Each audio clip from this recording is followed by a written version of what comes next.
আসসালামু আলাইকুম ওয়া রাহমাতুল্লাহি ওয়া বারাকাতুহু। দেশে বিদেশে যারা যেখানে আমার ভিডিওটা দেখতেছেন, মুসলমান হোক, অমুসলিম হোক, হিন্দু সম্প্রদায় হোক, খ্রিস্টান বৌদ্ধ যারা আমার ভিডিওটা দেখতেছেন, একটু ইনশাআল্লাহ লাইক কমেন্ট করবেন। এখানে হিংসা দলাদলির মধ্যে থাকবেন না।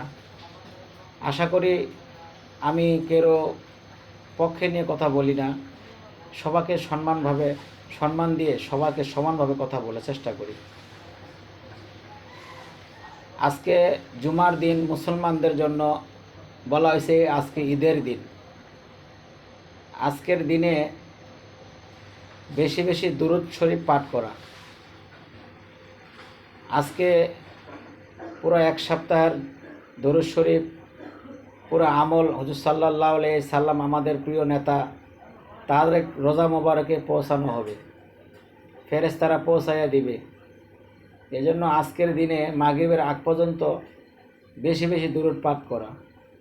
যেই দুরূদে আপনি পারেন, আল্লাহুম্মা সাল্লি আলা মুহাম্মদ, আল্লাহুম্মা সাল্লি আলা মুহাম্মদ, উঠতে বসতে চলতে ফিরতে যেখানে যেমনে পারেন সেভাবে দুরূদ পাঠ করার চেষ্টা করেন। আবার বেশি বেশি দোয়া করেন। অন্যান্য জাতি ভাইরা যারা আছেন, তাদের ধর্ম তারা পালন করবেন। ধর্ম নিয়ে কেউ বাড়াবাড়ি করবেন না, বিশেষ অনুরোধ রইল। আমার এই কথাগুলো যদি আপনাদের পছন্দ লাগে, ভালো লাগে, লাইক শেয়ার কমেন্ট করে জানাবেন। আসসালামু আলাইকুম ওয়া রাহমাতুল্লাহি ওয়া বারাকাতুহু।